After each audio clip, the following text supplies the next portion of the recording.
Département lointain, donc département qui n'a pas, d'après moi, pensé son avenir par rapport à la réalité géographique dans laquelle il était. C'est-à-dire que il est, d'après moi, trop dépendant du continent, et on a laissé s'installer cette dépendance. Oui. On n'a pas pensé l'insertion de la Guyane par rapport à son environnement actuel, qui vit comme une agression. On voit sur la question de l'immigration, on voit sur les échanges économiques. Donc, il faut résoudre. Et qui vit la situation comme un abandon. Oui, qui vit la situation. Oui. Parce que forcément, il n'y a pas de développement. Il y a une forme de dépendance par rapport à la métropole. Donc, on en demande toujours plus. Ça ne veut pas dire qu'il ne faut pas faire des gestes importants. On voit bien qu'il y a, notamment en matière de services publics, en matière de lutte de sécurité, de l'insécurité, parce qu'il y a des frontières très grandes, sont difficiles à contrôler, qu'il y a une immigration massive qui vient en partie pour les prestations sociales, faut être honnête, mais qui fuit aussi une misère qui existe dans les autres pays. Donc il faut repenser cela. Donc je pense qu'il faut, comme d'habitude, il faut répondre à l'urgence. Donc je crois que la ministre a annoncé tout à l'heure à votre antenne qu'elle allait s'y rendre. Il faut un plan d'urgence. Et derrière, il faut repenser l'avenir de la Guyane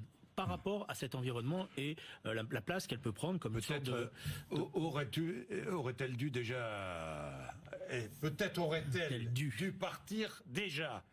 Hein? Bon, on va pas. Ouais. C'est pas le problème d'ailleurs, c'est pas le problème. Son problème, c'est d'arriver dans une situation où elle se retrouve pas otage de surenchère. Elle essaye de formaliser d'abord les besoins, d'obtenir une enveloppe budgétaire, c'est la même chose, et à partir de là, d'ouvrir la négociation et la discussion. Mais de toute manière, elle devra s'y rendre. Peut-être même le Premier ministre aussi. Bon, on verra. Julien Drey, vous connaissez bien les campagnes électorales. Vous êtes proche de François Hollande. Vous connaissez le fonctionnement de l'Élysée. Existe-t-il un cabinet noir destiné à nuire à François Fillon? Alors, s'il y avait eu un cabinet noir, François Hollande aurait été candidat. C'est-à-dire que s'il y avait un cabinet noir qui savait la tournure qu'allait prendre la campagne électorale, les difficultés qu'on allait, soi-disant, nous-mêmes orchestrer, on aurait été candidat. Il aurait été candidat, parce qu'il savait on aurait été, puisque vous êtes proche de lui, vous le soutenez. Si. Oui, d'accord. Mais c'est lui le candidat. Oui, d'accord, pas vous, mais lui. Voilà. Mais bon.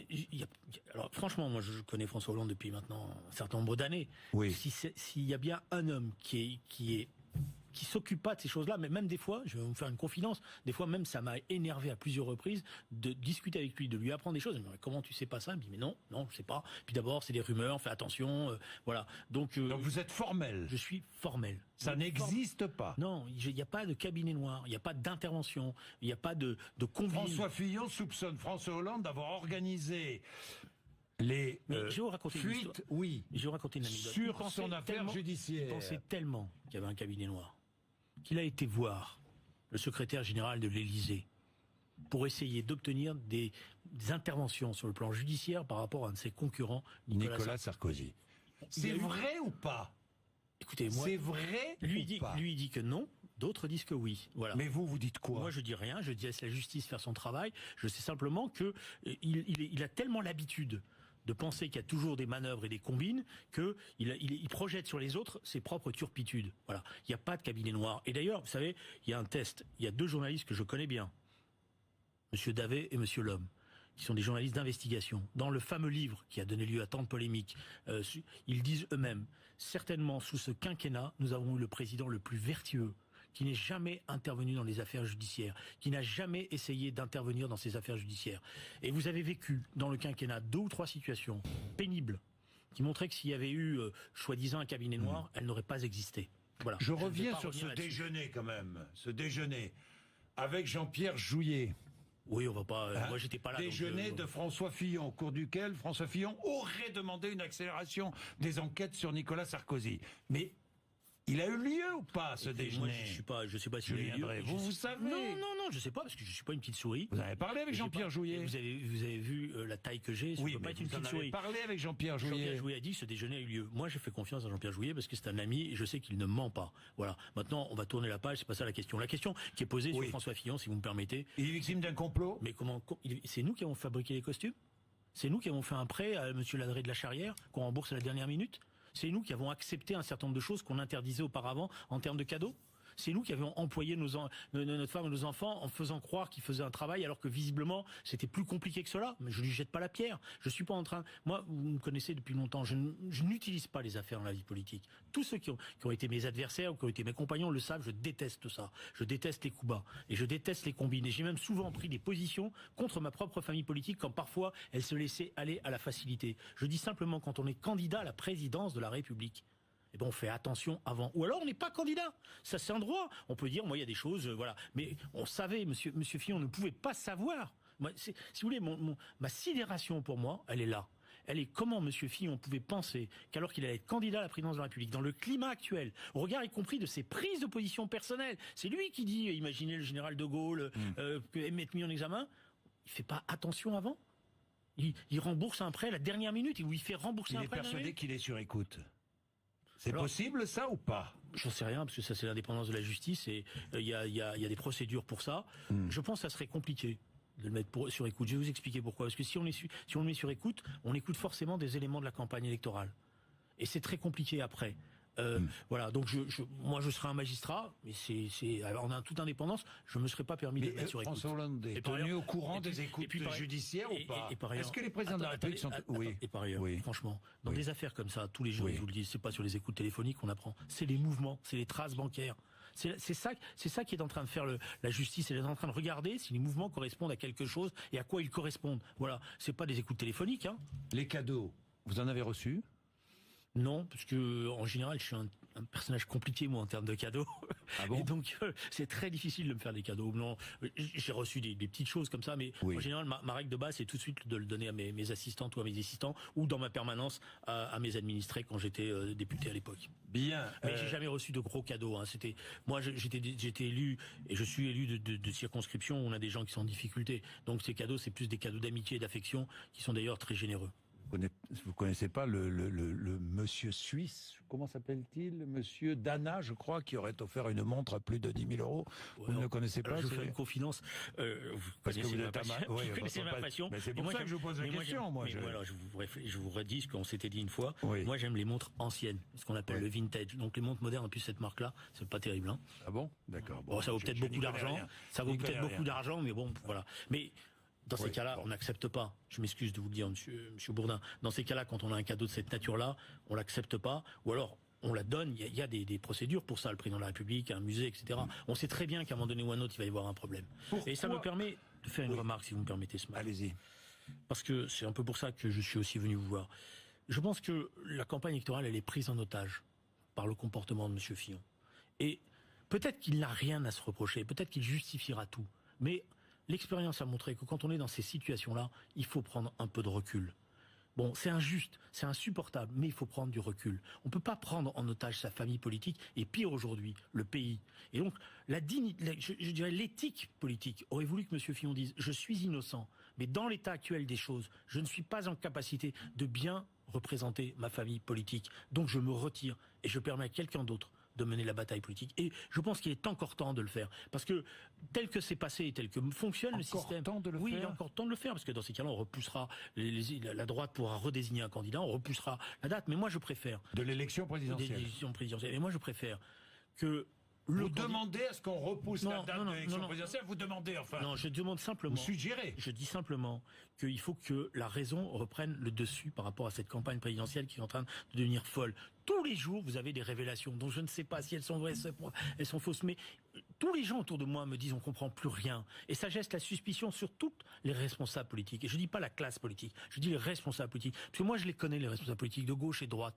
Ils travaillent. Beaucoup, énormément. C'est pas vrai que c'est une bande de corrompus. C'est pas vrai que c'est une bande de gens qui ne foutent rien. Donc ça, c'est insupportable de dire ça. Et ça, on laisse comme ça s'installer, je dirais, cette démagogie. Ouais, de toute manière, vous êtes un élu. Ah, elle est bonne la soupe. Non, elle est pas bonne la soupe. C'est pas comme ça que ça se passe. Et ça suffit. Et ça suffit. Donc, vous dites à François Fillon de se retirer, la droite désigne un autre candidat et on repousse la date de l'élection présidentielle. Mais qu'on ait un vrai débat politique, vous voyez. Même les candidats eux-mêmes le disent. Les candidats eux-mêmes le disent, on n'arrive pas à parler. Et c'est très important que si vous avez un président qui est élu sur un malentendu, ça conduira forcément à des crises politiques après. Parce qu'il sera élu, on nous dira mais c'était pas le programme, mais si je vous l'ai dit, mais voilà. Donc il faut on n'a pas inventé les élections pour se faire plaisir. C'est pas une formalité une élection présidentielle. C'est un débat politique avec un choix qui est fait par le pays, un choix majoritaire à partir de débats et de confrontations. Nous n'avons pas ces débats-là. On a un débat très important sur l'Europe. On sort pas. Vous voyez, il est marginal dans la campagne. C'est pas normal. Un débat sur les politiques d'emploi. Comment on fait? Est-ce que tout ce qu'on a fait était bien ou pas bien? Voilà. Bon, on a un débat sur l'identité de la France. Bon, ça existe. On peut pas sauter le présidentiel, parce que derrière la présidentielle et législative, et vous voyez bien tout ce que ça veut dire après. Julien Drey, pourquoi est-ce que Benoît Hamon n'arrive pas à se distinguer dans cette campagne électorale? Bon, vous savez, moi je vais rassurer, moi je suis discipliné, peut-être que c'est un tort. Vous voterez Benoît Hamon? Je voterai Benoît Hamon, je l'ai dit, je suis responsable du Parti Socialiste. Le Parti Socialiste, c'est ma vie. Pour une grande part, c'est une grande partie de ma vie. Oui. Et j'ai pas adhéré au Parti Socialiste pour faire carrière. Parce que quand j'ai adhéré au Parti Socialiste, j'avais pas l'intention de faire carrière ou d'être élu. Voilà. J'ai adhéré parce que je crois à l'idéal socialiste. Je crois au combat pour la justice sociale. Je crois qu'un autre monde est possible. J'ai changé. Comme tout le monde, j'ai appris que les choses ne se passaient pas en 24 heures. J'ai cru à un moment donné au grand changement, au grand soir. J'y crois. Moi, aujourd'hui, je suis prudent. Mais vous en avez parlé, François Hollande, il est sur la même position que vous? Oui, François Hollande, il est socialiste. Donc il votera Benoît Hamon. C'est à lui de le dire. Non, mais d'accord, c'est pas lui. Mais François Hollande, vous en avez parlé avec lui. Oui, j'ai parlé de ça. Il est socialiste et il est profondément socialiste. Alors on peut dire que c'est un socialiste tiède, on peut dire que c'est un socialiste qui n'a pas fait tout ce qu'il fallait, etc. Mais sa vie aussi, c'est le Parti socialiste. Et moi, je ne peux pas me satisfaire de voir le Parti socialiste devenir une toute petite formation rikiki parce qu'elle s'est repliée sur elle-même et qu'elle veut donner des leçons à tout le monde. Je crois à un grand Parti socialiste. Et le problème, c'est que le Parti socialiste, c'est ça le cœur du débat qu'il y a, peut-être avec, je dirais, Benoît Hamon, encore que je ne suis pas là ce matin pour régler des comptes ou donner des leçons. Le Parti socialiste, c'est une synthèse. Et ça a toujours été conçu comme ça. Vous dites quoi? Vous dites que Benoît Hamon a tort de taper sur Emmanuel Macron? Je pense, je l'ai dit. De s'en prendre, de critiquer ardemment. Non, on peut critiquer Emmanuel Macron. Oui, on peut critiquer, non, mais ardemment. C'est pas Dieu. Non, évidemment. Bon, ça, c'est sûr. Voilà. Mais je pense que je ne tire pas. Il se trompe de cible. Je dis qu'il n'y a pas un trait d'égalité entre Macron et Fillon. Je dis pas que Emmanuel Macron est un candidat de droite. C'est un candidat du centre, ça je suis d'accord. Nous avons un processus politique qui est nouveau. Le centre, pendant longtemps, depuis M. Le Canuet, les dents blanches, bon, vous et moi on s'en souvient, mais peut-être... voilà, le centre s'était arrimé profondément à la droite. En 2007, pour la première fois, avec Ségolène Royal, nous avions tendu la main à François Bayrou. Qu'est-ce qu'on n'avait pas entendu à l'époque? En 2012, il y a une erreur qui a été faite. C'est quand François Bayrou a appelé à voter pour François Hollande. Là, il s'est détaché de la droite. Eh bien, nous n'avons pas tendu la main. Nous avons présenté une candidate contre nous, nous l'avons battue, nous l'avons insultée, etc. et tout. C'était un tort. Parce que la vocation de la gauche, c'est pas de se replier. La vocation de la gauche, c'est toujours de s'élargir. Et quand le centre est en mouvement, nous, on ne doit pas dire le centre c'est pourri. Benoît Hamon a tort. Je pense que Benoît Hamon devrait distinguer entre ce qui est la droite extrême, qu'il faut combattre fermement, c'est-à-dire Madame Le Pen, la droite radicalisée qui est Monsieur Fillon, et Monsieur Macron qui est le centre. Ça ne veut pas dire qu'il ne faut pas poser des questions à Emmanuel Macron. Ça ne veut pas dire qu'il ne faut pas, quand il propose la hausse de la TVA, évidemment qu'on n'est pas d'accord. Ça veut dire que le pacte de non-agression avec Jean-Luc Mélenchon est une erreur? Ça veut dire qu'il y a un débat avec Jean-Luc Mélenchon. Jean-Luc Mélenchon, c'est un garçon que je connais bien, il est formidable. Mais à quoi ça sert? Si c'est pour faire un score, d'accord, il va faire un très bon score, peut-être, j'en sais rien. Jean-Luc, il a un talent extraordinaire. Je le connais, il a une densité politique qui est certainement beaucoup plus élevée que bien des hommes politiques. Mais à un moment donné, il faut aussi discuter avec lui. À quoi ça sert? Tout le débat qu'il y a eu entre nous il y a une quinzaine d'années, quand on s'est séparés, c'était là-dessus. J'étais contre l'idée qu'il y avait deux gauches et qu'il fallait en tuer une pour en construire une nouvelle. Je considère que la gauche, elle doit se réunifier toujours. Alors j'ai le mauvais rôle. J'ai le mauvais rôle dans ces cas-là. Parce que c'est toujours plus facile d'être radical. Est-ce que vous lancez un appel au rapprochement Hamon-Mélenchon ce matin? Et moi, je lance un appel au rapprochement. Vous voyez, je vais être encore plus provocateur.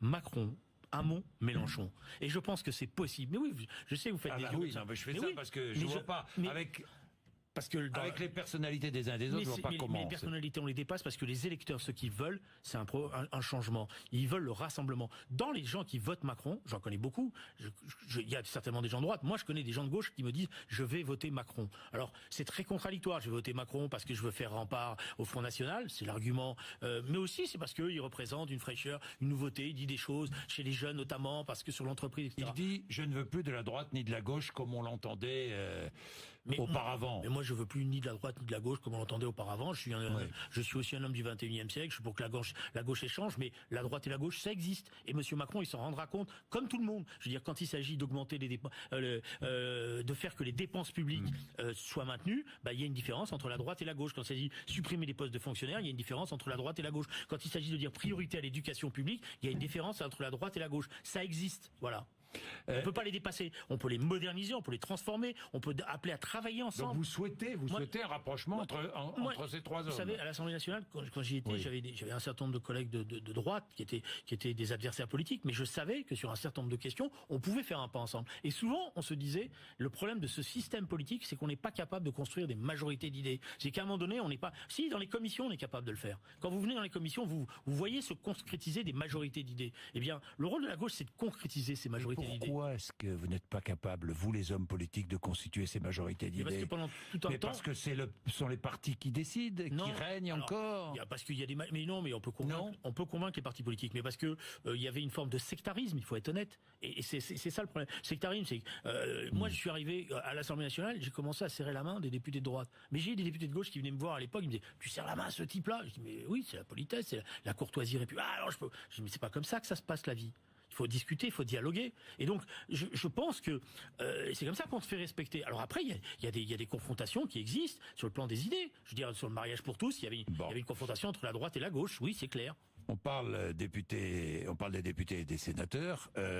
Ils ne gagnent pas suffisamment. J'ai vu que vous proposiez 9 000 euros net. Je me disais, je vais pas y échapper. Mais non, non. Non, mais tant mieux, c'est bien, ça va me permettre de préciser les choses. Moi, j'ai proposé un ensemble de mesures. Vous savez, ces mesures que j'ai proposées, je les ai déjà proposées à Philippe Séguin, quand il était président de l'Assemblée nationale, et qu'il y avait une commission qui avait réfléchi. Il m'avait dit, vous avez raison, mais on n'arrivera pas à le faire. Je propose pas d'augmenter les députés. Je propose de régler un problème. Plusieurs problèmes, plus exactement. Je dis simplement, il y a aujourd'hui deux enveloppes. Le salaire du député et ce qu'on appelle les frais de représentation. Le salaire du député est d'environ 6 000 euros. Les frais de représentation sont 6 000 euros. Les frais de représentation, personne ne sait ce que ça veut dire. On essaye plus ou moins. Ils sont pas fiscalisés. Personne ne les contrôle. Non justifiables. Voilà. On fait. Donc moi, je propose de transférer la moitié des frais de représentation sur le salaire du député. Comme ça, les histoires de costumes, par exemple, les histoires de représentation, ça n'existe plus. C'est son salaire, il fait ce qu'il veut avec son salaire, il a un bon salaire. Mais parce que j'augmente le salaire d'un certain point de vue, mais en fait je l'augmente pas parce que c'est la même masse financière. Je rends transparent quelque chose qui aujourd'hui est un peu masqué. Donc 9 000 euros, et frais, et plus de frais particuliers. Et surtout, j'ajoute, et c'est ça qui est très important, plus aucun travail à côté. Plus aucune direction de société. Le député, il fait que député. Il fait pas avocat, il fait pas professeur de médecine, il fait député, point la ligne. Et j'ajoute en plus, comme je fais ça, que j'interdis les emplois familiaux. Vous supprimez l'immunité parlementaire? Oui, je supprime. Alors attention, il faut faire attention. L'immunité parlementaire, c'est aussi le travail du parlementaire. Et dans des temps difficiles, imaginons que l'extrême droite, j'espère que ça n'arrivera pas à arriver au pouvoir, on peut avoir des confrontations violentes. Et l'immunité parlementaire, elle peut être très utile dans ces cas-là.